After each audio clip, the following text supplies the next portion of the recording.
Oh, hey, welcome back to the channel. Today, we're going to be working on Project F-Beater. So what is Project F-Beater? Well, it's my 1997 Chevy Camaro that I basically saved from the crusher, so to speak. So for those of you that are new to the channel, let's go through a little recap of what I've done to Project F-Beater to get to where we are today. So I found Project F-Beater in my local town on a farm, and after talking to the owner and paying him a case of Corona, I dragged the car home. Once I got it home, I started to work on it, drained the oil, and I found chocolate milk. Only run on a few cylinders at first, but once on the road, the front suspension in the car was really poor shape. There's a big bump here. Oh man, that's bad. So I'll put a link in the description of this video of all those other videos which shows all the work taken to get the car to where it is today, which is running and driving on the road, and the front suspension is absolutely great, but it needs an alignment. So when you do struts and all that kind of stuff, you're going to need to do an alignment on the front end to stop your tires from wearing, and that's what I need to do. I do know driving down the road, and I think maybe even before the strut install at the car, when it's driving straight, the steering wheel is definitely off center, so there is some toe problems with that vehicle I want to correct, and I might want to put a little camber into that too, so we'll see how that goes. We're going to do that on the cheap, DIY in the garage, so stay tuned for that. So one of the first things we're going to need to do then is to put the 1LE outside and bring Project F-Beater in the garage. Let's go do that.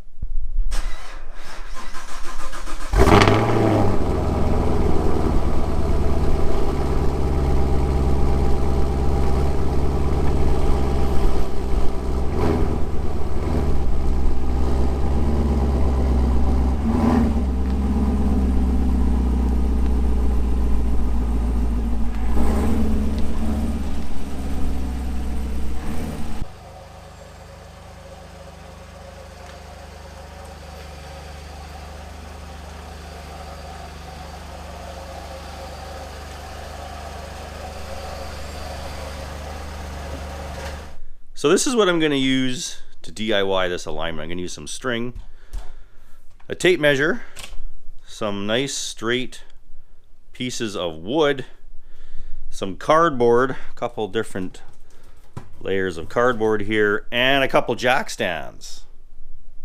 So I've seen a lot of people do similar types of alignments with similar types of materials at home in their garage, and that's what I'm going to try to do. So by no means is this going to be perfect. By no means is this going to be good enough for a really high-end car for driving a lot on the street.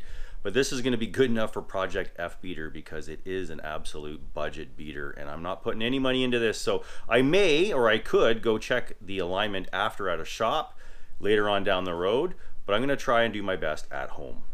Alright, so the first thing we're going to do is do some camber adjustment, and then we're going to go to the toe, because I know camber will affect toe.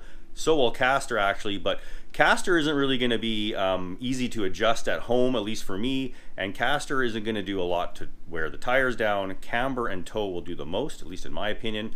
Correct me if I'm wrong down in the comments. So we're going to do camber first, then toe. And camber, well, we'll see how that works out without any really special equipment. So let's get into the camber adjustment. So the way I'm going to measure camber is I'm going to measure the angle of the wheel, whether it's in or out. Straight up and down would basically be zero camber.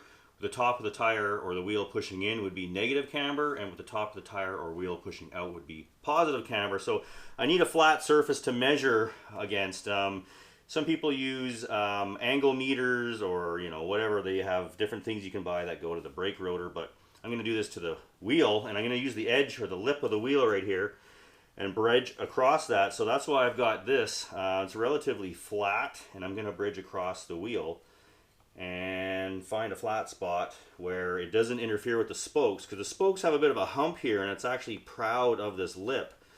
But if you ever gone to a shop and had a proper wheel alignment, which this isn't, they've actually got a piece of equipment which clamps on to basically the wheel lip area as well. It's got basically 4 fingers which clamp on. So I'm going to kind of simulate that as best I can with this flat piece of wood here. And I've got like an angle meter sort of thing on my cell phone, and I'm going to use that to kind of get a basic idea of where the negative camber will be. I want to put as much negative camber in this car as I can for 2 reasons. A, I like to drive kind of, faster, or I kind of like a car that handles better, should I say. And also, I want to make sure that I'm not wearing the outside of the tires prematurely. I'd rather put a little bit of that towards the inside myself. So Negative camber is what I'm going for, and I know that these cars don't get a lot of negative camber from factory. I'll show you kind of how to adjust that real quick and dirty here, but they will probably go -1 or just over -1 negative camber. So I'm going to probably max all that out and measure it. We'll measure it now where it is, just to kind of see after the strut install, which raised the car up quite a bit. We'll measure where it is now, really loosely, but we'll use the same loose method to measure where it is after. So if you're using the same method, apples to apples, oranges to oranges kind of thing, you should get a basic idea of what your changes were. So let's do that. All right, super crude here, but I've got a measuring tape app.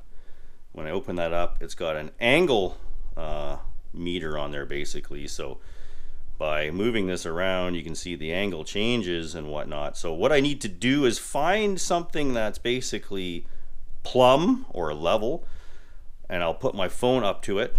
So for example, something like that, and then I'll set it at 0. So let's go do that. Let's find something here. I don't know, I got a big long level here. Here we go.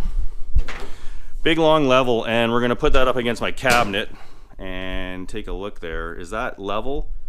It's pretty close to level. I mean, a degree or two is gonna be hard to see. So that's pretty close to level, but I know something else that should be even better because I installed this. Okay, now outside, measuring the house looks better. It looks like that bubble's in a better spot. So we're gonna use the house to calibrate my phone, and then we're gonna put the phone and the stick on the wheel.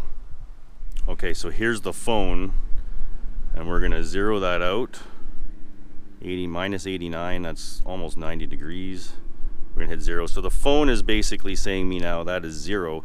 And if we move the phone in any direction, you can see how it'll show a degree. So that's probably what we're gonna use. Okay, so I ended up zap strapping lightly this piece of wood here to the edges or the lip of the wheel here, because the spokes, they bow here a bit and they get in the way. So I had to find a spot where it's gonna have no interference, and it looks like that's the best spot. I'm gonna want, of course, to have the wheel straight up and down, or that stick straight up and down, not leaning or angled backwards at the top. But this is kind of going to give us an idea of how to measure, or at least have the same reference point every single time for measuring camber gain, which is really what's most important here. So again, I like to, car that handles good, and this car doesn't handle too bad, but it can do a little bit better with some more negative camber. So gonna max out the negative camber, and we'll measure it to see the gains. But first, let's see what we have for a angle right now. All right, with our calibrated phone here, we're getting roughly 0 degrees. I mean, it's not super scientific. And of course, you can see the stick is more straight up and down. So I rolled the car forward. So that'll be a reference point on this side. Checking the other side now. All right, so the other side, we're kind of looking like 0 degrees as well. I mean, that's what the phone's saying. It ain't green, so it's off 0. It's probably like a half. All right, well, that's kind of where we're going to start with. We're going to start with around 0 degrees on both sides. I mean, the passenger side may be a little bit like closer to like a half. I think that's positive, but let's go do some negative camber adjustment and go and remeasure with this super scientific method. My goodness, I hope it works. Okay, so we're underneath the car, and we're looking at the lower control arm, and then there's a couple different fasteners or different bolts here. This one here is the one you loosen for caster, which I'm not going to do, even though there will be some caster change with negative camber. But this one right here, this 21 millimeter nut is going to be loosened, and that's the camber adjustment. And then I'm going to take this whole entire lower control arm assembly, and it's going to be moved outboard on the bottom, which will in turn move the bottom of the tire out, and the top of the tire will be more inboard. So that's the 21 mil I'm going to break loose. I'm going to probably put some sort of a pry bar in there and adjust that. I don't know if I'm going to take you with me along for the loosening and the tightening, because it's really cramped under here. So I'm going to do that, and then to the other side as well, and then we'll put her back on the ground, and we're going to actually see if that made any changes. You can see there's quite a big slot exposed. That is a slotted hole. on the bracket where the lower control arm basically connects to, which is part of the subframe. There's quite a big slot there, so it almost looks like there is a significant amount of negative camber in the car already. Maybe my accurate measurement way isn't that accurate because I was showing kind of 0, but we know between 0 and 1 is probably what I'm going to expect, so let's try. Alright, so everything's loose, and you can kind of give you an idea of what I'm doing here.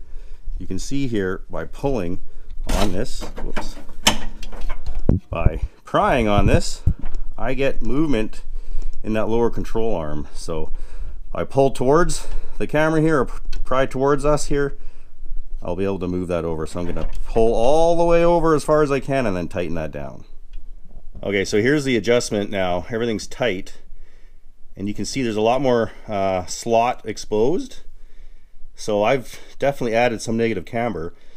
Just how much we'll have to determine.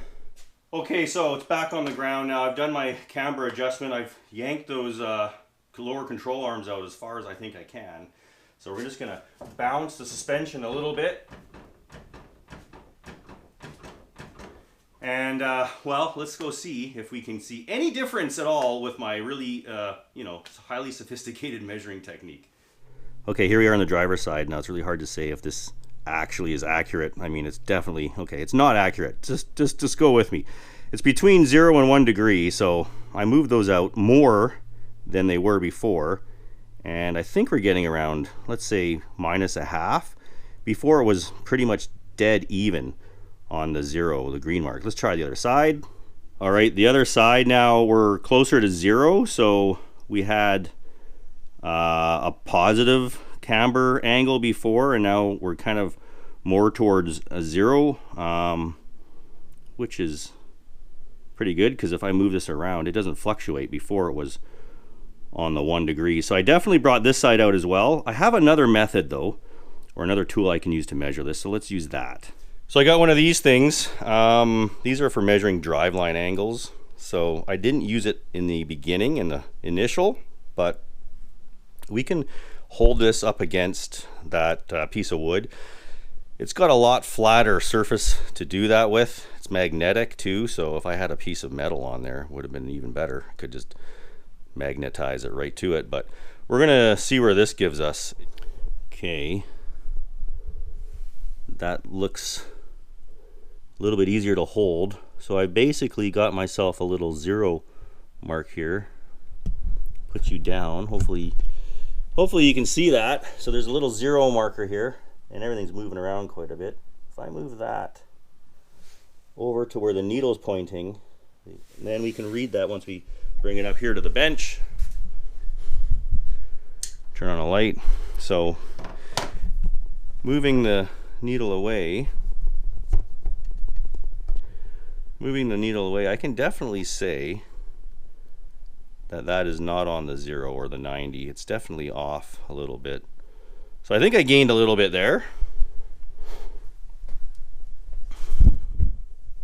And this side will be the same thing. I'm just going to move that dial over, or the red pointer over. Okay, I know I don't have a light here, but that's pretty much right where the pointer is pointing to. I moved that little red indicator. So let's take it up to the bench again.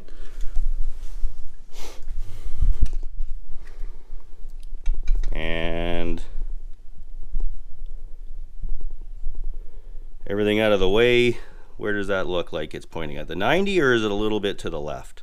A little bit to the left would be negative camber.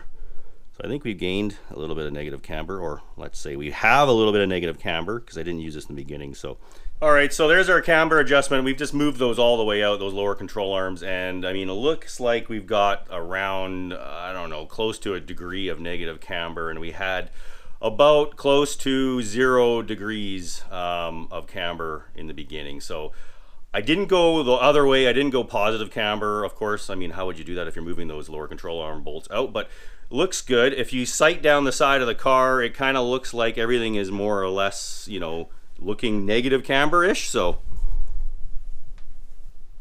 see that wheel there, kind of looks like it's adding negative camber. Hard to see, I know, but we're gonna go with that. So next thing we'll do, the more important thing for tire wear, at least on this car, is going to be the toe.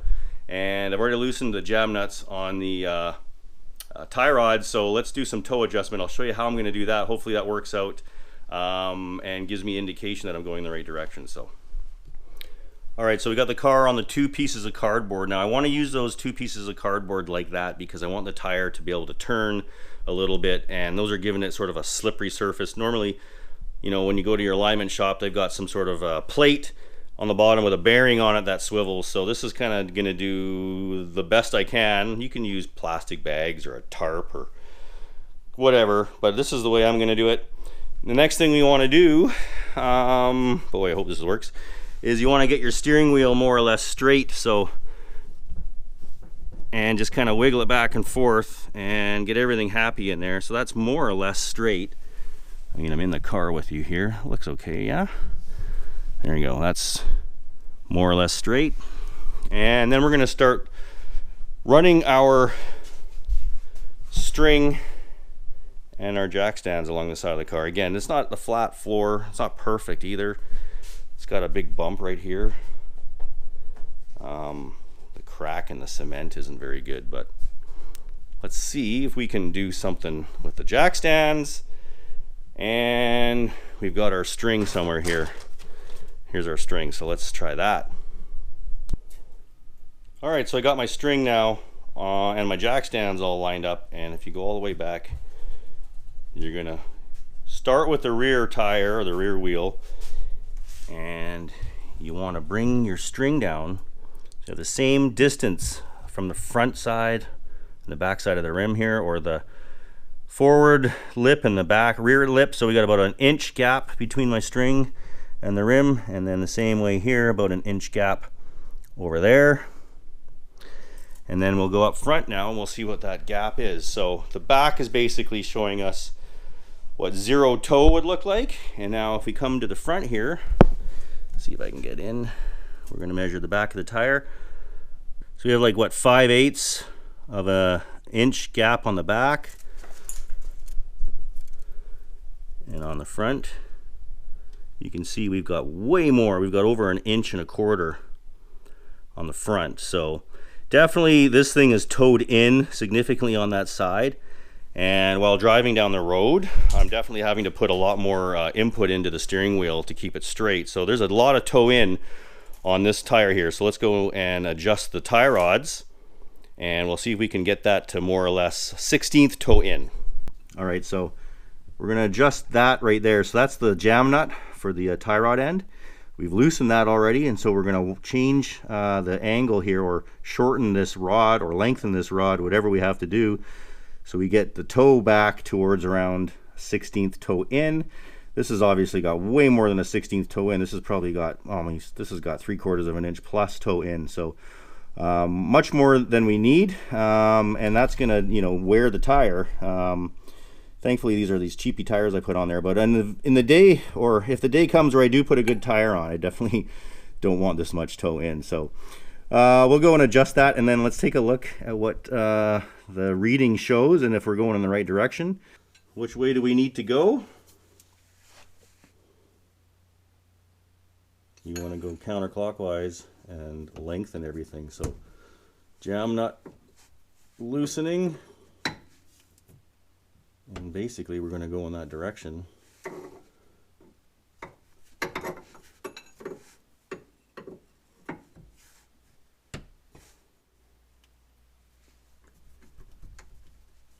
These are hard to get in and on, especially when there's so much rust on there.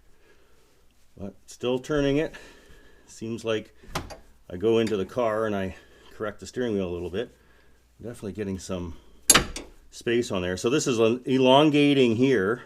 You can see how the space between the jam nut and the outer tie rod end is getting bigger. So that is effectively, I hope, pushing the front of the tire outboard more. And we'll see what we're looking at here. All right, so we're basically around zero toe. We might have a little bit of toe out still, so I'm going to add a little bit of toe in, probably around a 1/16 of an inch, as accurate as I can measure it here. And then that's going to be where we have the driver's side. And always make sure when you're doing this, every time you do an adjustment, go back and wiggle the steering wheel back and forth and center it again, because things will change slightly as you're adjusting the tie rod ends under the car. Okay, final measurement now. Underneath is probably the best. So we're right on about an inch. Yikes. Hold that steady. Right on about an inch there. And on the front, we're kind of under an inch. We're around a 1/16 or so. I'm going to leave it at that and call it good. So we're pretty close. I mean, close enough for this thing. So the next thing is to adjust the passenger side. And then let's do a road test and see where that steering wheel is. Hopefully it's in the middle. Before I had to put a lot of input into the one side there, because you could see how far off the toe was on this car. So let's do the other side, take it for road test. Okay, here we are cruising down the road, and the wheel is basically straight, if you can see that. And she's tracking pretty good. Hands off the wheel is a little crown, little adjustment maybe. Not bad though, eh? She's definitely tracking a lot straighter. Before, the wheel was like that and I was moving all over the road. So just kind of, you know, with the crown of the road, a little adjustment, but there it is, driving straight. So the toe is a lot better. Man, you can hear these tires whining away. They are noisy. Plus they're also worn to that toe in alignment for sure. So good progress so far. Pretty happy with it.